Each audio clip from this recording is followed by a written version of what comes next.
Greetings and salutations. I'm glad to speak with you today. There are two things that will tend to extinguish every fire that would come against you.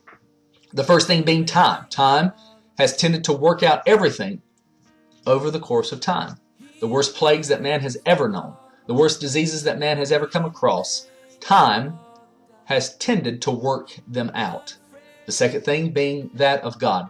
Laying our trust within God, God ultimately unfolding His plan for our lives, will tend to work out and extinguish every fire in our lives. Somebody said that they liked the portion of Scripture that says, it came to pass.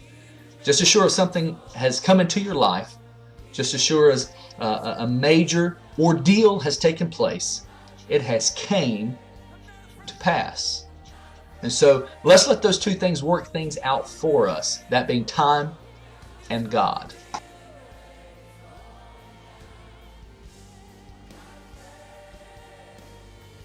Worry. Well, worry is certainly a normal part of life, and I would be lying to you if I didn't say that everybody worried about something at some point in time. But I wanted to give you some direction concerning worry, and that is, I think that we need to minimize the what-ifs. Because every single one of us could let our mind wander to the what-ifs in life. What if this happens? And what if this takes place? And what if that occurs? Because we could all go there. Certainly understand that I'm not trying to tell somebody not to give consideration for your future, not to give consideration and deep thought to things that need to happen and plans to take place, but to let the what-ifs weigh you down is not a direction that many of us need to go. The next thing is focus on the things that you can do and not worry so much about the things that are outside of your control. That will help to decrease the worry. See worry for what it is. It's useless mental energy. It will drain you. It will sap you dry. Worry is just that. Learn to keep things in perspective. One of the things that I work hard to do is to say what is big here and what is small. What is priority and what is back burner kind of stuff. And so that will help us to kind of keep worry in perspective. The devil, the enemy, the flesh would love to keep you worried about everything. And understand what I'm saying. I am not saying not to give consideration to things that need to have deep consideration. Our finances, our families, our future. But let's learn to keep everything in perspective. So why do people worry in the first place? One such reason is some people feel like they just have no control. Well, from a spiritual perspective, we see that there is a portion of control that we release to God, and there is a portion of control that we realize that God has afforded to us to fully take care of. God has afforded us the ability and the faculties to control certain things within our lives. It's a life that lives in balance, that life that lives in the balance between what is spiritual and what I have to deal with right here, right now. The spiritual versus the flesh. So it's not a life that's out of control. It's a life that's in balance. The second thing is that some people would choose to simply play the blame game. They blame this person for that reason, that person for everything, and they have nothing within themselves that they are taking responsibility for.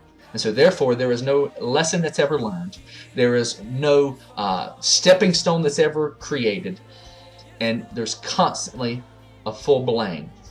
The next thing is they think or they consider that there are no positive options, there are no positive outcomes for the circumstance that they face. And what I would tell you is that I believe that God has set up a winning situation through every circumstance. God has set up a winning circumstance for you to grasp through everything that you face. We just have to find it. How do we find it? We continue to fall on our face. We continue to seek Him in a prayerful mindset and a prayerful attitude that God would reveal to us what He's trying to show to us. A gentleman by the name of Norman Vincent Peale says this, that there is a group of people that have no problems, and those people are dead. Well, that's certainly one way to look at it. He goes on to say that the more alive that you are, the more problems that you're probably going to face. I have learned over the course of time, and certainly I'm no scholar or nobody special, but I have learned that two groups of people look at it differently. There are a group of people that will look at a problem and they will whine about it. and they will take the why is life picking on me attitude. And then there's another group of people that says, how do I take this, and how is this going to make me better? How is this going to make me win? How is this going to make me wiser? Those people tend to be the winners as opposed to the whiners. Problems do not come to you to pick on you, but problems come to you as a challenge and a catalyst to go on to the next level. You could look at it as a stumbling block, or you could look at it as a stepping stone. You get to choose.